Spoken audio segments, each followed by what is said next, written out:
Dans cette vidéo, l'idée, ça va être d'analyser, les communications d'artistes professionnels. Alors, on aura une série de 3 vidéos, une sur Instagram, une sur YouTube et une sur un site web, pour essayer d'avoir des visions différentes, de comprendre tout simplement et de se poser les bonnes questions avec toi, Florine. Complètement. Et du coup, on va commencer avec Instagram et on a choisi une artiste, qui est connue, qui est populaire, qui a une forte présence sur Instagram, c'est Angèle.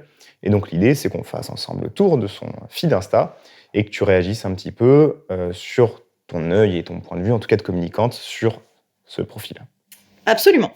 Du coup, on va se balader un petit peu sur le feed d'Angèle et voir ce qu'elle propose, ce qu'elle fait, et puis aussi juger un peu nos premières impressions quand on arrive sur son compte Instagram.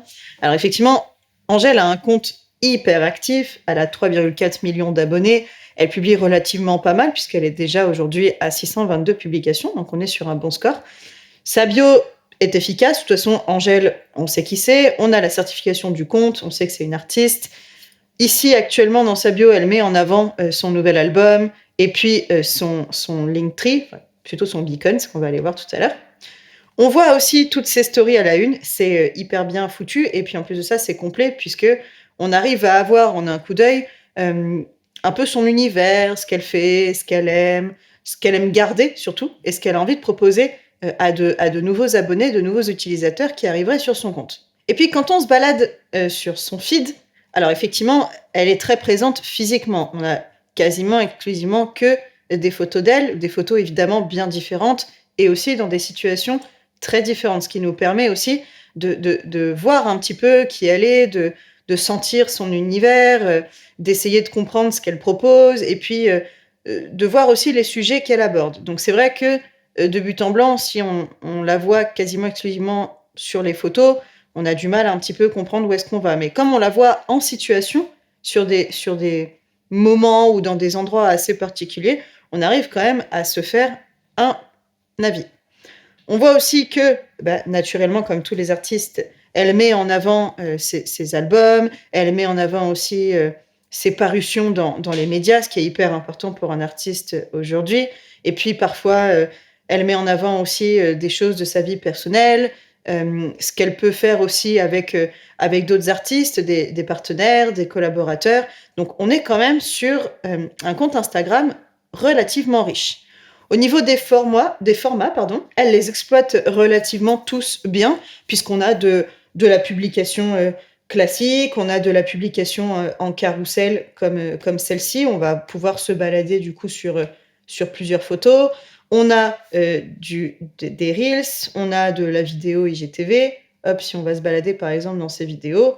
Alors, c'est des vidéos qu'elle tourne elle-même ou des vidéos qui ont été tournées par une personne tierce pour la mettre en avant. Donc c'est relativement complet et intéressant. Toi, si tu regardes le compte d'Angèle, là, comme ça, premières impressions, qu'est-ce qui te vient à l'esprit en tant qu'utilisateur d'Instagram Il me sert beaucoup, je connais pas forcément plus que ça ce qu'elle fait, donc mais ça je trouve que ça quand même ça donne envie ou en tout cas de s'intéresser, à sa musique, à la personne aussi beaucoup. Ouais, elle a une présence qui ouais, ça donne envie en tout cas de s'intéresser. Ça a l'air d'être un contenu en tout cas engageant et qui me donne Complètement. envie de suivre. Absolument. C'est très intéressant ce que tu as relevé, puisqu'effectivement, ce qui est intéressant sur son compte Instagram, c'est l'aspect personnalité. C'est-à-dire que là, on est face à quelqu'un. On n'est pas face à du contenu brut, uniquement sur des visuels qui peuvent ne rien vouloir dire, ou en tout cas qui ne parlent pas. On n'est pas non plus sur du visuel exclusif de juste ses pochettes d'albums, par exemple. On la voit, elle, et on la voit en action quasiment tout le temps. Donc il y a un effet d'hyper-personnalisation du contenu et puis aussi, il y a un effet d'action. On est acteur du compte, on n'est pas sur des choses passives. On a une richesse au niveau des formats qui fait que on peut l'avoir de plusieurs manières. On voit aussi une richesse au niveau des photos et des vidéos qui sont postées parce que on va avoir des belles photos pour des publicités, pour le fait qu'elle soit égérie. On va la voir sur scène, on va la voir avec d'autres artistes. Donc, on a quand même une vision relativement complète et même sans faire l'effort d'aller voir les posts un à un, on arrive quand même à comprendre un petit peu ce qui se passe dans sa vie d'artiste. Et ça, c'est hyper engageant et c'est hyper intéressant, puisque du coup, ça plonge l'utilisateur, ça plonge l'abonné dans son univers complet. Là, on peut pas dire qu'on comprend pas l'univers d'Angèle, on est en plein dedans. Et puis, le fait de la voir comme ça, de la voir sur les photos, de la voir sous plusieurs angles, sous plusieurs visages, ben, ça nous rappelle aussi qu'on est certes face à une star, mais aussi face à un humain. Et puis, il y a de l'émotion. Sur des images, des photos, pardon, on va la voir verser une larme. Sur d'autres photos, on va la voir morte de rire. Là, on va la voir un petit peu à l'envers. Enfin, il y a un peu de tout. Et du coup, ça rend les choses très humaines, ça rend les choses très personnelles. Et ça, je pense qu'on peut le qualifier d'agréable. Et c'est vrai que, comme on a pu voir dans le cours, à partir du moment où on arrive sur quelque chose d'agréable, et ben forcément, on a envie d'aller plus loin et de s'y intéresser.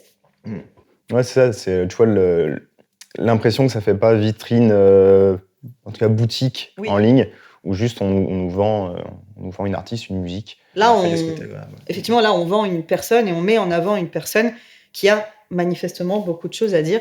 Donc, petite recommandation, pour inspiration, vous pouvez aller consulter ce que fait Angèle sur son compte Instagram. C'est très intéressant.